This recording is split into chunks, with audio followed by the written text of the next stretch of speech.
Hola a todos, mi nombre es Juan Pablo Ramírez de Emprendete y cuando hace más o menos 6 meses el CESA y el GRI nos pidieron que hiciéramos equipo para producir este podcast, la verdad me emocioné mucho porque la sostenibilidad es un tema que me apasiona. Sin embargo, en el proceso de producción fui entendiendo un montón de cosas que yo no sabía y por eso propuse hacer este episodio, porque me parece súper importante que entendamos juntos varias cosas.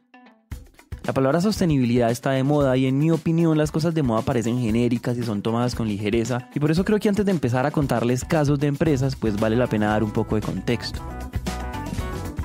Para empezar es importante contarles que este podcast nace en el CESA. Quien habla es Henry Bradford, el rector. Bueno, el CESA nace hace un poco más de 40 años por un grupo de empresarios que quería formar generales de generales en la administración. El CESA o Colegio de Estudios Superiores de Administración es una escuela de negocios, es decir, es una universidad que se enfoca únicamente en formar líderes empresariales. Para que se hagan una idea, según Brandstad, el 33% de sus egresados son presidentes o gerentes de empresa y el 38% son directores o gerentes de área. Es decir, el CESA es una verdadera escuela de líderes empresariales y el hecho de que la iniciativa de hacer este podcast sea de ellos es muy importante. Yo creo que nosotros como academia tenemos la responsabilidad de formar a los futuros líderes de nuestro país y en ese sentido formarlos con la conciencia de los objetivos de desarrollo sostenible es muy importante porque cada acción que ellos tomen en su desarrollo profesional va a impactar de manera negativa o positiva a diferentes grupos de interés o a diferentes aspectos de la economía o incluso los temas ambientales. Entonces, en la medida que nuestros estudiantes sean conscientes de eso... Posiblemente hoy más que nunca formar líderes empresariales tiene una responsabilidad enorme con el planeta y con la sociedad, porque hay algo innegable y es que las empresas son actores claves en el desarrollo.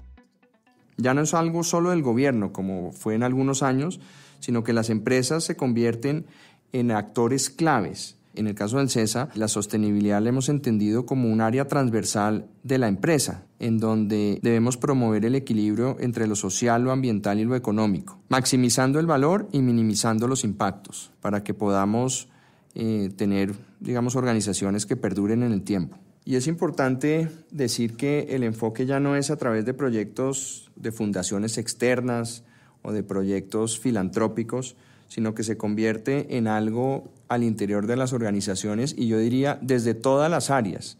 No debe ser un aspecto que tenga solo la cabeza de la organización o un aspecto que deba manejar el área de responsabilidad social empresarial, sino que desde todas las áreas de las organizaciones debemos ser conscientes de lo que estamos generando en cuanto a lo ambiental, lo social y lo económico. Ahora, para hacerlo con la rigurosidad necesaria, quisimos unirnos en esta iniciativa con el GRI. Este podcast es una iniciativa conjunta entre el CESA, que ya sabemos que es una de las escuelas de negocios más importantes de Colombia, y el GRI. Y por eso en este punto les presentamos también a Andrea Pradilla. Yo soy Andrea Pradilla, soy la directora para Hispanoamérica del Global Reporting Initiative y llevamos trabajando en la región desde el año 2014. El GRI o el Global Reporting Initiative es una institución independiente que creó el primer estándar mundial para crear reportes de sostenibilidad en las empresas. Y no solamente es el primero, sino también el más ampliamente adoptado. Para que se hagan una idea, el 93% de las 250 empresas más grandes del mundo crean sus reportes de sostenibilidad bajo estándares GRI. Y Andrea, además de liderar esta organización para Hispanoamérica, es profesora de sostenibilidad del CESA, lo cual la convierte en la aliada perfecta para realizar este podcast y para profundizar a lo largo de este episodio. Henry nos acaba de contar qué entiende el CESA por sostenibilidad, pero esta no es una definición única ni estática. La sostenibilidad es el resultado de una evolución alrededor de cómo las empresas se ven dentro del desarrollo. La manera en que el sector privado comenzó a aproximarse a la pregunta de cuál era su contribución al desarrollo ha tenido muchas evoluciones. Arrancó en algunos casos de manera defensiva y me atacaban, yo me defendía. En otros aspectos o en otros casos arrancó desde el punto de vista del mercadeo y yo acá veo una oportunidad de hacer una estrategia de comunicación y de mercadeo. En otros casos arrancó desde un sentido personal y social muy alto de yo creo que esta es la manera correcta de hacer los negocios. Entonces empieza a aparecer el concepto de responsabilidad social o empresarial y dice cualquier tipo de organización tiene unos impactos, tiene que actuar de manera transparente y ética y esa es la definición de responsabilidad social empresarial. La responsabilidad social empresarial, que es un concepto muy usado, está muy relacionado con compensar impactos negativos y con contribuir a las comunidades donde operan las empresas. Ahora, en Colombia y en general en América Latina hay un arraigo importante y es el de creer que la forma de hacerlo es a partir de filantropía, específicamente a partir de donaciones y de fundaciones empresariales, y lo que quisiéramos decir en este punto es que eso es muy diferente a sostenibilidad. En eso quiero ser clara porque algunas veces he sido malinterpretada. Yo no estoy diciendo que la filantropía corporativa esté mal, estoy diciendo que es muy distinto de la sostenibilidad corporativa. La filantropía corporativa necesariamente te lleva a hablar de aquellas cosas que tú haces con la plata que te sobra. La sostenibilidad corporativa te lleva a hablar a ti de cómo haces tú la plata que te ganas. Y son discusiones distintas. ¿Cómo convierto yo esto en un enfoque de negocios? Y es ahí donde aparece la sostenibilidad empresarial. Y es cómo tengo yo una manera de capturar valor empresarial, de retener valor empresarial. Y esa es una discusión central que le da al core, digamos, de la actividad. Esto ya lo mencionó Henry, lo acaba de decir Andrea y lo voy a decir otra vez porque para mí no era así de claro. Cuando hablamos de sostenibilidad no hablamos de los proyectos sociales que tradicionalmente han hecho las empresas. No hablamos de lo que las empresas hacen con el dinero extra y en cambio hablamos del core de las organizaciones. Es decir, tratamos de entender cómo las empresas, siendo empresas y en medio de su operación, manejan y gestionan sus impactos positivos y negativos. Esta idea toma cada vez más fuerza y eso es por muchas variables que ocurren al mismo tiempo. ¿Cuáles son, digamos, que el contexto que está haciendo que las organizaciones cada vez integren esto más? Pues, sin duda, hay unas tendencias, digamos que hay cambios poblacionales que ya los conocemos todos, nuevas generaciones con nuevos deseos, con nuevas inquietudes. Hay también sucesos climáticos que son innegables, que están poniendo presiones importantes con respecto a los recursos y a la habilidad de las empresas y de las organizaciones para tener suministro de manera consistente. Y hay además esfuerzos en política pública. La sostenibilidad empresarial fue algo que tradicionalmente percibimos como 100% voluntario, lo que va más allá de la ley. Creo que sigue siendo así, sin embargo, lo que estamos viendo a nivel mundial es una tendencia de distintos actores de institucionalizar la sostenibilidad empresarial y definitivamente los temas asociados a la sostenibilidad te pueden hacer perder valor de la acción en un día. Entonces, el caso de Volkswagen, por ejemplo. El caso que menciona Andrea ocurrió en 2015 cuando salió a la luz que Volkswagen, la empresa alemana de autos, había alterado las mediciones de emisiones contaminantes de sus vehículos. Solamente con la apertura de la investigación, el valor de la acción cayó en un 30%. Hasta aquí entonces hay varios motivadores, unos reactivos donde si no lo hago pues me pueden castigar y otros que se parecen más a oportunidades de mercado. Sin embargo, sin duda, el detonador que puso la sostenibilidad en cada vez más conversaciones fue la adopción de los Objetivos de Desarrollo Sostenible. El primer jalonador sin duda pues son las discusiones de los Objetivos de Desarrollo Sostenible que han puesto los temas en la agenda y que han permitido unificar lenguaje entre lo público, lo privado y tercer sector alrededor de un propósito común. Si usted está escuchando este podcast es muy probable que ya haya escuchado hablar de los ODS, Objetivos de Desarrollo Sostenible, que cada vez ganan más popularidad. Sin embargo, hay algo que yo no sabía y es cómo ha sido la evolución de los mismos. Los ODS fueron definidos en la ONU en el 2015, pero no nacieron de la nada. Ellos son, por decirlo de alguna manera, la evolución de los objetivos del milenio que fueron fijados en el 2000. ¿Y esto por qué es importante? Pues resulta que en los objetivos del desarrollo del milenio, que fueron los primeros y que en principio eran 8, nacieron como retos que tenían los gobiernos y medían solamente a los gobiernos en la consecución de los mismos. Se hablaba, por ejemplo, que Canadá y Ecuador estaban cumpliendo con las metas y que otros países no. Eso está bien y fue muy importante, pero si se fijan parte de la idea que los encargados del desarrollo son únicamente los gobiernos. En cambio, los objetivos de desarrollo sostenible fueron diferentes y desde sus inicios involucraron activamente a la sociedad civil y al sector privado como actores clave. De hecho, los ODS son parte fundamental de la metodología GRI, en donde las empresas comienzan priorizando algunos objetivos de acuerdo a su industria y a sus grupos de interés. Este lenguaje común, de nuevo, fue muy importante. En este punto nos queda claro cuáles son esas presiones que aceleran estas conversaciones y la pregunta entonces es ¿qué motiva a los empresarios a apostarle a estos temas? Lo que nos explica Andrea es que hay dos casos. Nosotros siempre decimos que hay un caso ético y un caso de negocio. El caso ético es yo creo en esto, yo creo que esta es la manera correcta de hacer los negocios y esa es sin duda la motivación más poderosa para hacer cualquier cosa que uno quiera hacer en su vida. Sin embargo, pues ese caso ético va acompañado de un caso de negocio. Y el caso de negocio es cómo la implementación de la sostenibilidad empresarial me permite a mí capturar y retener valor empresarial. Y es en ese caso de negocio donde uno empieza a encontrar distintas motivaciones que, dependiendo de la empresa y de cómo ligue la sostenibilidad empresarial a la estrategia, logrará que la sostenibilidad le permita cuantificar sus beneficios de manera muy precisa, sumar a un tema de competitividad, que es al final lo que queremos, y poder derivar valor directamente de los esfuerzos en sostenibilidad. Entonces siempre hablamos caso ético, caso de negocio. Es poderoso cuando ambos están juntos, sin embargo, pues sabemos que no siempre están. Este es posiblemente uno de los mensajes más importantes, no solamente de este episodio, sino de este podcast. Si lo ético debería ser suficiente, y si bien creemos que todos los empresarios deberían creer genuinamente que esa es la forma correcta de hacer negocios, quisiéramos convencerlos también de que la sostenibilidad no es solamente una decisión empresarial altruista. Quisiéramos convencerlos de que la sostenibilidad es una de las formas en las que las empresas pueden asegurar su perdurabilidad en el tiempo. Es una de las formas en las que pueden ser más competitivas y en las que pueden ser más rentables. Y esto podría sonar mal, que cualquiera de ustedes podría señalarnos y decir, pues claro, es que usted lo está haciendo porque usted también gana. Y nuestra respuesta es sí. Piénsenlo, lo mejor que le puede pasar al mundo es que la sostenibilidad sea rentable, y lo que queremos probar es que ya es rentable siempre y cuando se cumplan algunas características. Para definir sobre, digamos, que el desarrollo sostenible y la sostenibilidad son tan amplios, cada categoría es tan amplia. Tú tienes la categoría ambiental, social y económica, que tú tienes que encontrar una herramienta que te permita a ti volver la camisa de la sostenibilidad a tu medida y a tu tamaño.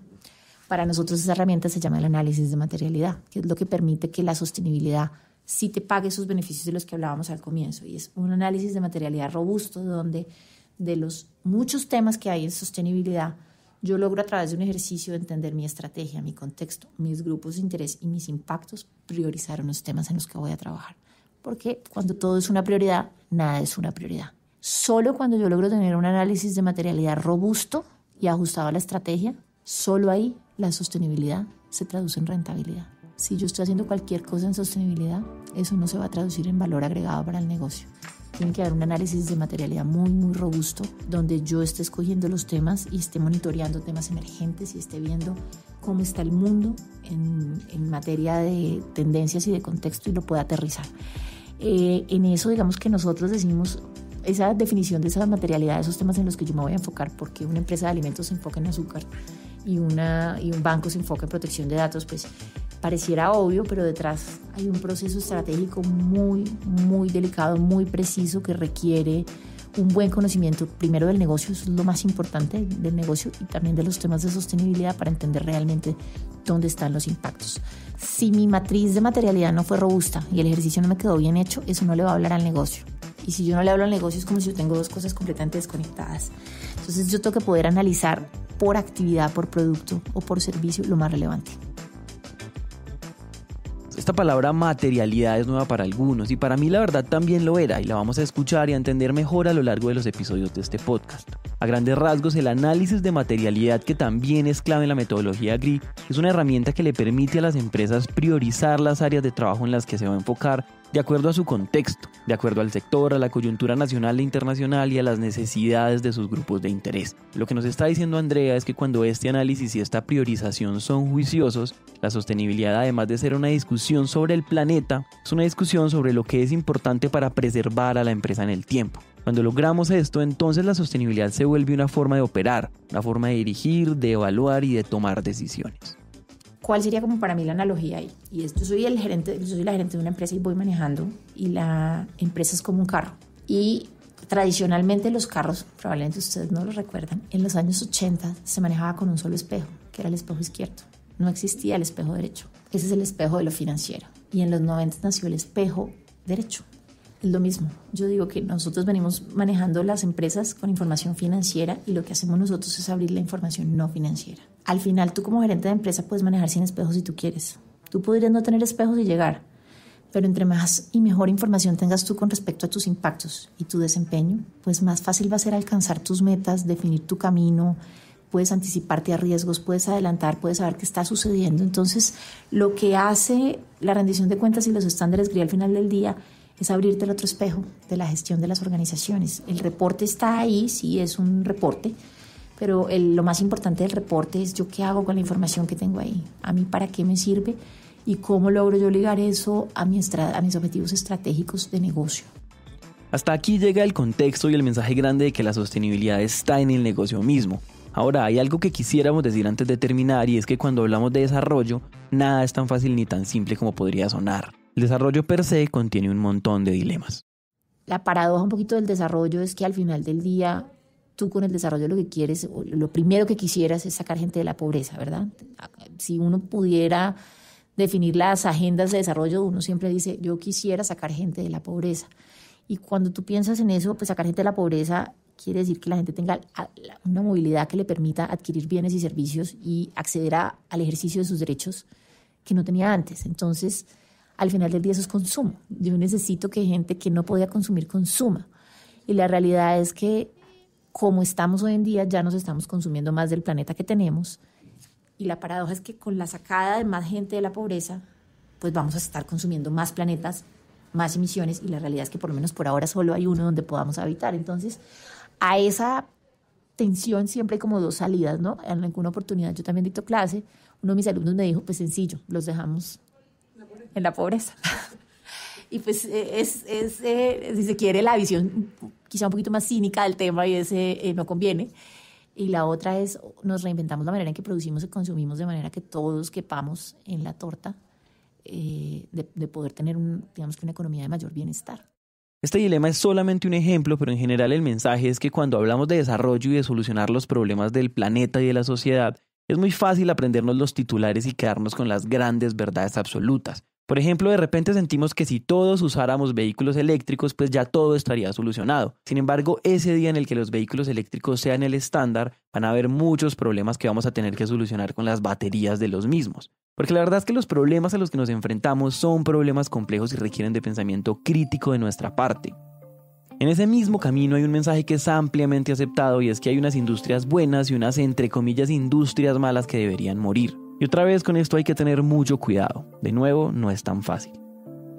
Yo siempre, cuando tenemos esas discusiones, porque acá llegan, ¿no? Las de minería, o puede una industria de tabaco ser sostenible, puede la industria del alcohol ser sostenible. Yo creo que cualquier tipo de organización que esté dentro de la legalidad siempre tiene oportunidades de identificar riesgos en sostenibilidad y gestionarlos y mitigarlos. Por supuesto, habrá unas que por el tipo de productos y el tipo de actividad estén más expuestas y sus impactos sean mayores, lo que hace que en el imaginario de todos entren temas personales de cada uno a decir si sí o si no.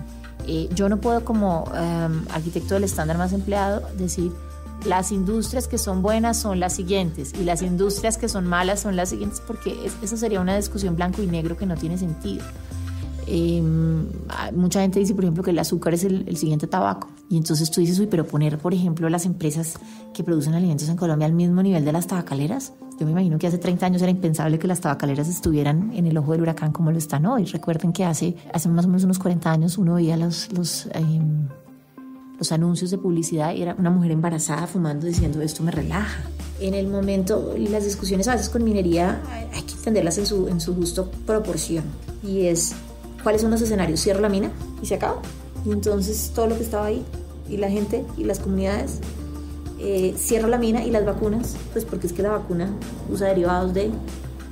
Las cosas no son tan blanco y negro, y la verdad es que eso requiere entender la situación en su justo contexto. O sea, la gente dice, pues que no se haga. Sí, que no se haga, pero entonces ¿qué se va a hacer? Porque cualquier doble clic o triple clic que tú le hagas a cualquier organización amerita mejora continua. Puede estarse, y esto no aplica solo para las empresas. Si tú entras a mirar, por ejemplo, modelos de contratación de organizaciones de la sociedad civil de sus propios empleados, ahí vas a encontrar unas cosas que están bien alejadas de los estándares laborales. Todo tiene que entenderse en su justa medida. Yo no estoy con eso haciendo un patrocinio de ninguna industria, sino lo que nuestra apuesta es a que cualquier organización puede medir y puede comprometerse más para gestionar impactos tanto negativos y potenciar positivos, porque las empresas tienen impactos positivos todo el tiempo. La verdad es que señalar ciertas industrias y ya es perdernos la oportunidad de conversar con ellas, y por eso en este podcast también queremos presentarles casos de industrias difíciles y menos populares. Aquí un último mensaje. De ninguna manera los casos que van a escuchar en los episodios siguientes hablan de empresas perfectas. No es como un escenario que uno debería propiciar, pero es algo que uno sí debe aclarar desde el comienzo en un ejercicio de esto. Y es que no hay las empresas perfectas no existen, como no existen las personas perfectas.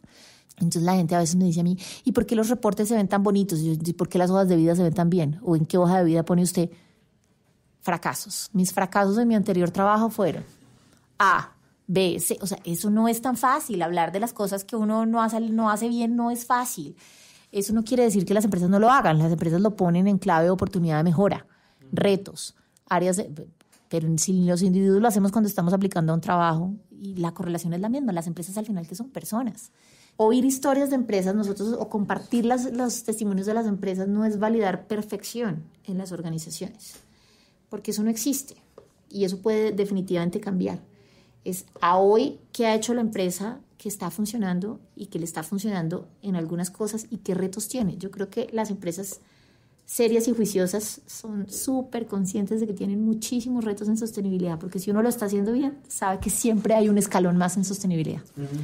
Entonces sí, el ejercicio ni en ni en ninguna situación debe ser de empresas perfectas y sí debe ser un ejercicio inclusivo. Tú debes poder sentar acá industrias que te gusten, que a ti te parece como individuo que son chéveres, e industrias que tú dices, pero es que esta industria debería desaparecer, pero es que es la empresa más grande del país.